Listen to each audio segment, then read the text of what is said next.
A homeowner faces a battle with their HOA when they attempt to install a tiny home on their property. The homeowner uses their knowledge of local laws and regulations to fight back against the HOA's restrictions and ultimately wins the right to build their dream home. I didn't set out to start a war with my HOA. I just wanted to build a tiny home, a modest dream on a corner of my property. But apparently that dream was too big for Karen from the HOA. She told me I was breaking the rules. But what she didn't know, I knew the law better than she ever imagined. It all started with a vision. Not of grandeur, but of simplicity. A 400-square-foot tiny home, beautifully designed, fully self-sufficient, and perfectly nestled behind the main house I already owned. This wasn't some impulsive whim.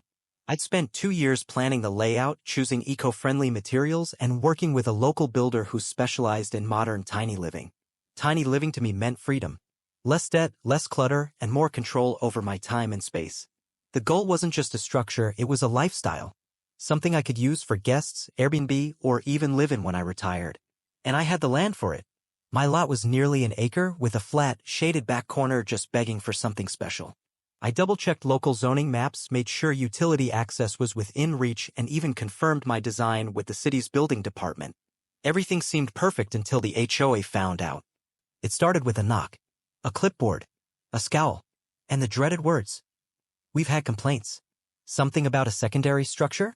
She looked at my blueprints like I'd sketched a spaceship. I explained it was a legal, pre-approved tiny home. She shook her head. Detached dwellings under 800 square feet are prohibited under HOA guidelines. It doesn't match the neighborhood aesthetic. It's not in harmony with the community. Ah yes, that magic HOA word, harmony. I asked to see the exact rule. She showed me the CCR's covenants, conditions, and restrictions, a 37-page document last updated in 2002. It vaguely mentioned architectural consistency, minimum dwelling size, and preservation of neighborhood character. But here's the kicker, nothing in it addressed modern zoning exceptions or tiny homes. Still, Karen made it clear. If I moved forward, they'd issue fines. Daily. Increasing. Potential legal action. That was the moment I knew. I wasn't just building a home. I was taking a stand. I spent nights buried in zoning ordinances. Cross-referenced my parcel ID. Pulled setback requirements, height limits, dwelling classification codes. I even found state legislation passed last year supporting tiny homes to address housing shortages. I was in full compliance with local and state law. Still, the HOA insisted their guidelines overruled it. So I called a land use attorney. He read the HOA documents and smirked. They're bluffing. Their bylaws can't override municipal zoning. You have a legal right to build. If you follow the city's codes, not Karen's opinions. We drafted a response, cited legal precedent, outlined every compliance detail, even included a formal notice warning that harassment or obstruction could constitute tortious interference. I wasn't just defending my home, I was going to educate the HOA on the law. With documents in hand, I filed a formal appeal to the HOA board. The next monthly meeting was tense. Karen brought back up 3 board members who clearly already had their minds made up. I laid it all out. Approved permits, environmental assessments, city inspection timeline, the state law that explicitly encouraged tiny homes in residential zones. Then I turned the tables.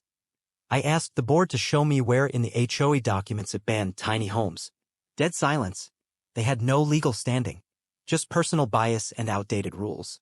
A week later, I received an email from the HOA lawyer. They were backing down. No fines, no objections, no restrictions, just a reminder to maintain architectural harmony. Which, fun fact, my tiny home actually exceeded neighborhood aesthetic standards. Karen didn't respond. She just stopped waving. Today, my tiny home stands tall, well, compactly, solar-powered, fully legal, and 100% mine. It's more than just a space. It's a symbol. Because when the HOA tried to intimidate me, I didn't fold. I researched. I fought smart.